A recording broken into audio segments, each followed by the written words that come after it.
여러분 오늘은 대림절이라는 절기의 두 번째 주일입니다. 지난주엔 전도사님이 카리스 예배를 섬기느라고 어른 예배를 섬기느라고 여기 못 왔는데요. 지난주가 대림절이라는 절기의 첫 번째 주일이었고 오늘은 두 번째 주일이에요. 대림절이라는 건 뭐냐? 교회에서 지키는 절기, 명절 같은 건데요.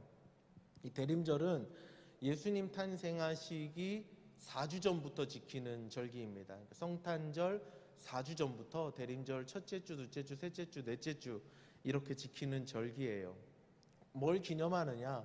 당연히 2000년 전 이 땅 가운데 오신 예수님의 첫 번째 오셨던 그 사건을 기억하고 기념하고 감사하고 축하하는 그런 절기예요.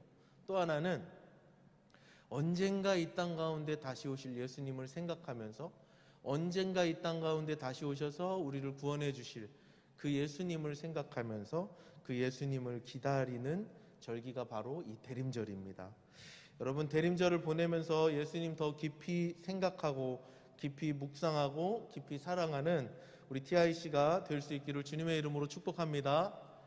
아멘. 여러분 어떤 스포츠를 좋아하세요? 혹시 스포츠 좋아하십니까? 예, 저는 농구 경기를 참 좋아해요. 농구 운동을 굉장히 좋아하는데 요새는 잘 못하지만 예전엔 즐겨 했었어요. 보는 것도 굉장히 좋아하는데 특별히 이제 미국 농구죠. 세계 농구의 끝판왕 NBA를 보는 걸 좋아했었어요. 그 NBA 농구팀 중에 클리블랜드 캐벌리어스라는 팀이 있습니다. 다 알죠, 남자분들은. 근데 이 팀은, 이 클리블랜드라는 동네는 스포츠에서 굉장히 약한 동네예요. 그러니까 어떤 스포츠 팀을 내놔도 항상 꼴찌 하위권만 하는 동네가 클리블랜드였거든요. 클리블랜드 캐벌리어스 농구팀도 마찬가지였습니다. 창단 이래 항상 클리블랜드 캐벌리어스는 항상 밑바닥에서 이 순위를 점유하고 있었어요. 항상 꼴찌하고 항상 밑바닥에 있는 최약체 팀이었는데 2016년, 친구야 우리 마스크 이거 써야 돼요. 절대 코 밑으로 절대 내리면 안 됩니다. 자, 2016년 르브론 제임스라는 선수가 이 클리블랜드 캐벌리어스에 오고 나서 그 해에 우승을 차지합니다. 놀라운 결과죠. 원래는 이 르브론 제임스라는 선수가 17살에 NBA에 데뷔를 하면서 이 클리블랜드 캐벌리어스에 이제 탁 소속된 신인 루키였는데 여기서 성장해서 몸값을 잔뜩 올려서 이 마이애미에 있는 농구팀으로 이적을 했어요. 그러면서 몸값을 확 올렸습니다. 마이애미에서 우승을 2번이나 하고 몸값을 아주 끝까지 올려서 다시 클리블랜드 캐벌리어스로 왔어요. 그러니까 이 르브론 제임스가 클리블랜드로 온다는 소식을 듣고 모든 농구 팬들이 엄청나게 기대를 하고 그 선수들도 기대를 하고 굉장한 기대감으로 가득 찼습니다. 그리고 그 선수가 와서 이 클리블랜드에 우승컵을 탁 안겨줬어요. 우승 트로피를 안겨줬습니다. 사실 여러분 스포츠에서요, 확실한 선수 한 명만 있으면 그 팀은 운영하기가 너무 쉽습니다. 예를 들어서 농구는 5명이 하는 경기잖아요. 지민이지? 지민아, 농구는 5명이 하는 경기잖아. 근데 이제 전사님이 만약에 르브론 제임스처럼 확실한 선수라고 해봅시다. 전사님 앞에 1대1로 마크를 누군가 붙어요. 그 전사님 페이크 모션을 해서 한 사람을 가볍게 제킵니다. 노마크 찬스니까 당연히 슛을 넣으면 들어가겠죠. NBA 프로 선수들이니까. 자, 한 사람이 노마크 찬스가 나면 어떻게 해야 될까요? 헬프 디펜스를 옵니다. 그럼 그 사람이 비겠죠. 그럼 그 사람한테 공이 줍니다. 그러니까 한 사람 확실한 선수만 있다면 노마크 찬스가 끝도 없이 나는 거예요. 그러니까 경기 운영은 굉장히 쉬워지죠. 르브론 제임스라는 굴지의 선수가 클리블랜드에 오면서 클리블랜드 최약체였던 그 클리블랜드 선수들은 사기 충천했습니다. 이 선수만 있으면 우리도 무엇인가를 할 수 있다. 우리도 뭔가 공격적인 일을 또 뭔가 전략적인 농구를 할 수 있다라고 하면서 사기가 올라갔습니다. 그리고 우승했죠. 여러분, 누구와 함께 있느냐는 이만큼 중요합니다. 농구 스포츠뿐만 아니라 우리의 삶 속에서도 누구와 함께 있느냐 하는 것은 굉장히 중요해요. 전사님은 TIC에서 찬양할 때 굉장히 힘을 많이 받습니다.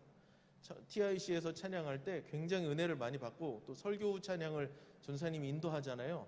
그 찬양 인도할 때 힘을 굉장히 많이 받는 이유는 뭐냐? 누구와 함께 있느냐? 여기 우리 소찬 서포터즈가 반주를 해주고 또 어떨 때는 안용현 선생님이 반주를 해주고 권준우 선생님이 드럼을 쳐주고 이렇게 훌륭한 찬양팀과 함께 하기 때문에 이 은혜를 많이 받는 거죠. 여러분 누구와 함께 하느냐가 우리에게 굉장히 중요한 문제예요. 자, 오늘 본문 이야기를 한번 해보겠습니다. 오늘 본문은요, 이사야 7장 14절의 말씀을 읽었는데 구약 선지자, 구약 시대의 선지자 이사야라는 아저씨가 선포한 예언이에요. 이 이사야 선지자는 누군가 하면 이 기원전 8세기, 그러니까 예수님 탄생하시기 한 800년 전이니까 지금으로부터는 한 2800년 전에 살던 어떤 사람이었어요. 그런데 이 사람이 기원전 8세기에 예언을 했습니다. 예수님 탄생하시기 약 800년 전에 예언을 하는데 한 아기에 관한 예언을 했어요. 그 아기의 이름은 임마누엘이었습니다. 자, 왜 이 한 아기에 대한 예언을 하고 그 아기의 이름을 임마누엘이라고 할 것입니다, 이런 예언을 했는데 왜 그 예언이 예수님 예언이 되었는가? 바로 그 예언이 신약 성경에서 이루어지기 때문이에요. 여러분, 예수님 엄마가 누구예요? 네, 마리아죠. 마리아. 예수님의 육체적인 어머니는 마리아잖아요. 마리아의 몸에서 나셨는데 마리아가 예수님을 품을 때 천사가 마리아에게 나타났습니다. 그리고 천사가 네가 곧 임신을 하게 될 건데 아기를 갖게 될 건데 그 아이의 이름을 예수라 해라. 그리고 이 일은 그냥 이루어진 게 아니라 저기 800년 전에 예언했던 이사야 선지자가 예언했던 한 아기가 태어날 것인데 그 아기가 임마누엘이라는 그 예언이 성취되는 것이 바로 이 사건이 될 것이다 라고 말해줍니다. 자, 마리아가 품은 그 아이의 이름은 예수님이었고요. 그 이름 뜻은 임마누엘이라고 불려졌습니다. 임마누엘의 뜻이 무엇인가? 예수님에 대한 예언을 하면서 그 예수님의 이름을 예언해 주는데 임마누엘이었잖아요. 임마누엘의 뜻이 무엇인가? 그것은 하나님이 우리와 함께 계신다. 하나님이 우리와 함께 하신다. 이것이 임마누엘의 뜻이었어요. 그런데 오늘 이 예언을 전해들은 두 사람, 직접적으로 이 예언을 전해들은 두 사람을 좀 생각해 보려고 합니다. 첫 번째, 800년 전에, 기원전 800년 전에 이 예언을 이사야에게서 직접 전해들은 한 사람이 있었습니다. 그 사람은 누군가? 왕이었어요. 아하스 왕이라는 왕이 이 예언을 듣는데 어떤 상황에서 예언을 듣는가? 이거 좀 설명이 필요한데요. 조금 어려울 수 있으니까 얘기를 잘 들어보세요. 아하스 왕은 남유다의 왕이었습니다. 그러니까 우리나라처럼 생각하면 남한에 살던 남한의 왕이었어요. 그런데 남과 북이 나뉘어져서 살던 시대였는데 그 당시에 이 고대 근동사회의 패권을 장악하던 신흥 세력이 막 일어나기 시작합니다. 우리가 세계사 시간에 배우는 아시리아라는 제국이에요. 성경에는 아수르라고 나오죠. 아수르라는 제국이 점점 팽창하면서 힘을 키우니까 이 아수르를 견제하기 위해서 아람이라는 나라가 북이스라엘과 우리로 따지면 북한 같은 북쪽에 있는 나라와 연합을 합니다. 그래서 아람과 북이스라엘이 연합해서 아수르를 치려고 하는데 도저히 힘으로 감당이 안 되는 거예요. 그래서 일단은 저 힘이 약한 남유다를 쳐서 남유다를 우리의 속국으로 만들고 쟤네들도 우리 병력으로 포함해서 아수르를 같이 치자, 이런 생각으로 아람하고 북이스라엘이 손을 잡고 남유다를 찾아왔어요. 남유다, 너네 전쟁하자. 우리의 속국이 되라. 남유다를 치러 오는 상황이었어요. 자, 남유다의 왕이었던 아하스는 이 싸움을 이길 수 없습니다. 두 나라가, 그것도 굉장히 강한 나라 아람 제국과 북이스라엘이 연합해서 연합군을 이루고 남유다를 치러 오는 상황에서 이러지도 저러지도 못하는 상황이죠. 자, 그런 상황에서 이사야의 예언이 그 아하스 왕에게 선포됩니다. 한 아기에 관한 예언이었어요. 그리고 그 아기의 이름은 하나님이 우리와 함께 계신다라는 예언인 거죠. 아하스 왕이 마주한 현실은 어땠습니까? 내 힘으로는 절대 이길 수 없는 싸움이 곧 시작될, 내 힘으로는 결코 극복할 수 없는 현실이 내 눈앞에 놓여 있는 거예요. 그런데 그때 이사야 선지자를 통해서 하나님이 한 아기에 대한 예언을 주시는 거죠. 자, 이 예언을 직접적으로 들었던 두 번째 사람은요, 바로 마리아입니다. 예수님의 엄마 마리아죠. 마리아는요, 예수님의 어머니인데 이 예수님의 탄생이 특별했습니다. 우리가 잘 아는 것처럼 이 마리아는 결혼을 해서 예수님을 낳은 게 아니죠. 결혼을 해서 정상적인 부부가 아이를 갖듯이 예수님을 가진 게 아닙니다. 자, 마리아는 이미 요셉이라는 아저씨와 약혼 비슷한 정혼을 한 상태였어요. 근데 우리나라에서도 뭐 약혼을 하고 결혼식을 하잖아요. 근데 약혼을 했다가 뭐 어떨 때는 이게 파기되기도 하잖아요. 근데 이스라엘에서는 이제 정혼이라는 걸 하고 결혼을 하는데 이 정혼은 약혼보다는 훨씬 더 힘이 센 약속이었어요. 그러니까 파기될 수 없는 거의 결혼에 준한 약속이었어요. 정혼은 하지만 서로 가까이는 아직은 하지 않고 떨어져 지내는 기간이 있었는데 그 기간에 천사가 마리아를 찾아온 거예요. 그리고 아직 결혼도 안 한 여인에게 천사가 예언을 하는 겁니다. 너 곧 임신하게 될 건데 너가 임신하는 아이는 예수고 이 세상을 죄에서 구원할 메시아다 라고 예언을 하는 거예요. 자, 우리가 마리아의 입장에서 생각해 봅시다. 이 마리아를 연구하는 목사님들은 대부분이 어떻게 생각하냐면 마리아 나이는 아무리 많아도 그 당시에 16 미만이었을 거라고 생각해요. 16이면은 나경이가 17인가? 그지? 나경이보다 어려요. 그리고 12살에서 16 정도로 생각하는데 그럼 우리 TIC보다 어린 소녀였을 수도 있어요. 그 소녀가 결혼도 하기 전에 남자를 알기도 전에 아이를 갖는다는 소식을 들었을 때 완전 멘붕이었겠죠. 더군다나 지금은 뭐 결혼하기 전에 뭐 아이를 가지면 그냥 낳으면 또 이렇게 되고 뭐 아이를 낳고 결혼하기도 하고 뭐 이런 식으로도 하잖아요. 근데 그 당시에는 그게 있을 수 없는 일입니다. 만약에 정혼을 했는데 정혼하고 나서는 남자를 가까이 하지 않는다 그랬잖아요. 그 신랑을 좀 기다리는데 정혼을 한 상태에서 여인의 배가 불러온다. 그러면 사람들이 어떻게 생각할까요? 저 여자 지금 저거 바람핀 거 아니야? 가늠한 거네? 그러면요, 그 사회에서는요, 가늠한 여인들에 대한 형벌은 극악무도 너무너무 잔인한 형벌이었어요. 가늠한 여인은 돌로 쳐서 죽입니다. 그러니까 이게 돌로 쳐서 죽인다는 말은 성경에 좀 순화된 표현이고 우리의 피부에 확 와닿게 막으려면 죽을 때까지 돌을 던지는 거예요. 가늠한 여인한테. 자, 15, 14밖에 안 된 어린 소녀 마리아가 갑자기 천사가 하루아침에 나타나서 너 곧 아이를 갖게 될 거야 하는 그 메시지는 축복의 메시지가 아니었어요. 나의 계획과 나의 어떤 상식을 뛰어넘는 하나님의 말씀이었고요. 마리아가 아이를 갖는다는 현실은, 마리아가 아이를 갖는다는 것은 마리아로서는 도저히 감당할 수 없는, 내가 상상할 수도 없었던, 예상할 수도, 예측할 수도 없었던 그 상황 가운데 내가 던져지는 거죠. 그 마리아에게 천사가 말하는 거예요. 그런데 놀라지 말고 두려워 마라.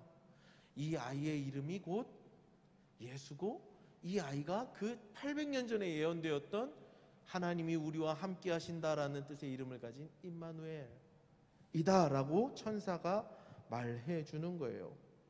사랑하는 여러분, 아하스 왕과 마리아는요, 살던 시대도 다르고 살던 삶의 자리도 다르고 살던 모습도 다르고 모든 게 다르지만 한 가지 공통점이 있습니다. 이 두 사람이 마주한 현실은 어떤 현실이었냐면 큰 두려움에 사로잡히는 현실이었어요. 아하스 왕도 자신이 감당할 수 없는 전쟁을 치러내야 했고요. 마리아도 자신의 상식과 자신의 윤리와 자신의 기준과 자신의 생각으로는 결코 이해할 수 없는 상황 앞에서 큰 두려움에 빠졌다는 것이죠. 여러분, 그런데 하나님께서 이들에게 임마누엘의 메시지를 듣게 하시는 거예요. 하나님이 우리와 함께 하신다. 이 예언을 듣게 하시는 것입니다. 사랑하는 여러분, 여러분들의 삶 속에는 어떤 문제가 있습니까? 아하스와 같이 내가 감당할 수 없는 큰 세력이 나에게 다가올 수도 있어요. 특별히 내가 계획했던 대로, 내가 디자인하는 대로, 내가 꿈꾸는 대로 내 인생이 펼쳐지지 않고 갑자기 느닷없이 내가 기대하지도 않았던 일들이 내 삶에 막 일어나면서 내 인생이 소용돌이 같이 막 휘몰아치고 그렇게 될 수도 있습니다. 내 힘으로 도저히 싸울 수 없는 세력과 내가 싸워야 할 때도 있어요. 자, 여러분, 그럴 때 우리가 기억해야 할 사실이 하나 있습니다. 하나님이 우리와 함께 계신다. 하나님이 우리와 함께 계신다. 이 사실을 붙들고 나아가야 하는 것이죠. 내 생각으로 전혀 이해할 수 없는 상황이 나에게 닥칠 때가 있어요. 저는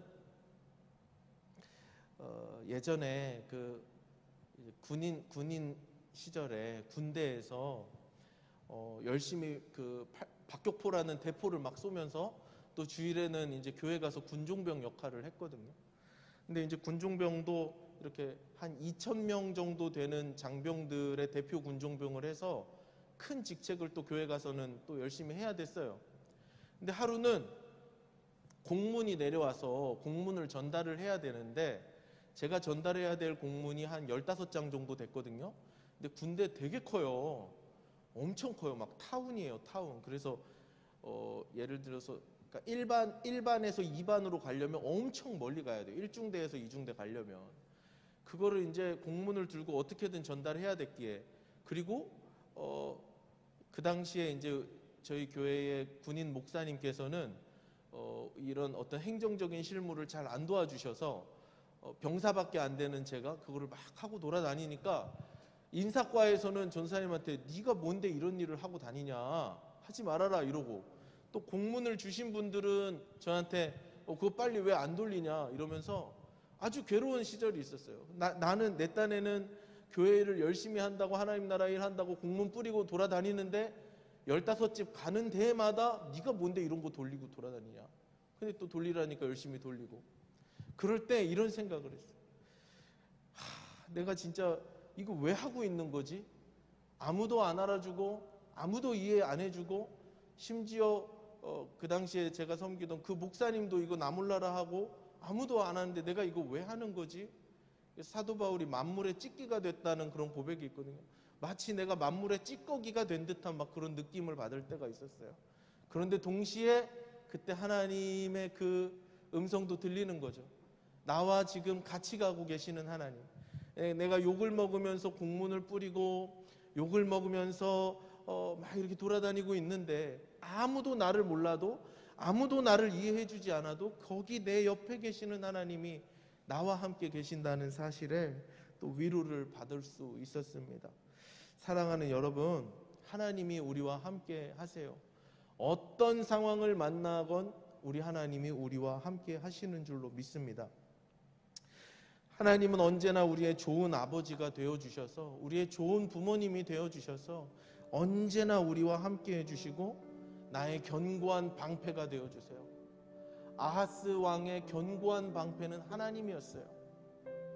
마리아의 진짜 아버지, 마리아를 보호해주고 마리아를 케어해주고 돌봐줄 진짜 아버지, 진짜 영적인 남편은 하나님이셨어요. 하나님이 함께 계시면서 우리를 품어주시는 것입니다. 마지막 이야기를 하나 하고 기도하도록 하겠습니다. 전사님이 이제 집에 아들이 한 명 있는데 아들을 몇 년째 키우고 있어요. 근데 이 아이와 같이 살다 보니까 영적으로 배우는 일들이 굉장히 많습니다. 영적인 비밀들을 많이 깨닫는데요. 이 아이가 태어나면 중요한 게 뭐냐면, 너희들도 어렸을 때는 다 그랬을 거예요. 지민이도 그랬을 거고, 나경이도 아마 그랬을 거고, 아마 소찬 선생님도 그랬을 거예요. 중요한 게 뭐냐면, 아이가 태어나면 그 엄마가 이제 제1 보호자가 되는 거잖아요. 그래서 엄마와 이 아이가 애착 관계를 잘 형성해야 돼요. 엄마가 아이에게 엄청난 사랑의 에너지를 쏟아 부어주면 이 아이는 그 사랑을 먹고 자라면서 엄마를 엄청 사랑하게 되는데, 그게 너무 중요해요. 그래서 어릴 때는 전폭적인 사랑을 뭐 거의 엄마 목숨을 내주다시피 해서 아이를 사랑해 줘야 한다 하더라고요. 그래서 너무 감사하게도 제 아들과 저희 아내가 그런 애착 관계가 잘 형성이 돼서 아이가 지금은 이제 좀 커서 아빠도 눈에 보이는데, 어릴 때는 눈에 엄마밖에 안 보였어요. 오로지 엄마. 그런데 한번 이런 적이 있었어요. 돌 때까지, 첫 돌 때까지는 아이가 아프질 않았는데 첫 돌 지나고 나니까 면역력이 조금 떨어지면서 한번 되게 아픈 적이 있어요. 그리고 나서 계속 아팠죠. 조금 아팠는데, 아픈데 열이 한없이 올라가는 거예요. 37도, 38도, 39도, 밤이 되니까 40도도 훌쩍 넘겨요. 병원 가서 해열제도 받아오고 이렇게 저렇게 하십시오. 열이 많이 오르면 안 되니까 추워도 옷을 좀 벗겨놓고, 아이가 안아달라 그래도 끌어안으면 안 됩니다. 열이 나니까. 근데 이 아이가 돌 지나서 이제 막 걷지도 못하고 아장아장 기어다니는 이런 애인데, 잘 걷지도 못하는 애인데 엄마만 보면 달려드는 거예요. 열이 한도 끝도 없이 올라가는데 엄마만 보면 달려드는 거예요. 왜죠? 엄마와 함께 있는 게 그 아이의 고통을 잊어버리게 하는 거예요. 엄마와 함께 있다는 사실 때문에 자기가 아픈 걸 잃어버리는 거예요. 하루 종일 풀이 죽어서 먹지도 않고 놀지도 않던 아이가 엄마만 보면 달려드는 이유는 무엇인가? 엄마와 함께 있다는 사실이 나의 모든 고통과 아픔과 그런 것들을 다 잊어버리게 하는 거예요. 사랑하는 여러분, 누구와 함께 있느냐가 너무 중요한데요, 하나님이 우리와 함께 계신다, 이 사실에 우리가 믿음으로 반응하기 시작한다면 우리 안에 두려움이 사라지는 줄로 믿습니다. 하나님이 우리와 함께 하신다, 이 사실에 믿음으로 반응하기 시작하면 우리 안에 불안이 사라지는 줄로 믿습니다. 고3 학생 여러분, 앞날이 막혀서 캄캄한 또 친구 있다면, 또 내 삶의 절망의 그림자가 너무 많이 드리워져서 내 인생엔 도저히 답이 없다 이렇게 생각하는 친구들, 하나님이 우리와 함께 계신다, 하나님이 나와 영원토록 임마누엘로 함께 계신다, 이 사실을 믿음으로 받아들이면 우리 안에 있는 모든 걱정과 염려와 근심과 불안, 심지어 고통까지도 사라지는 줄로 믿습니다. 사랑하는 여러분, 하나님이 우리와 함께 계신다는 이 놀라운 사실을 우리가 믿음으로 믿고 또 그렇게 반응하며 하나님께 고백하며 나아가는 저와 여러분이 될 수 있기를 원합니다.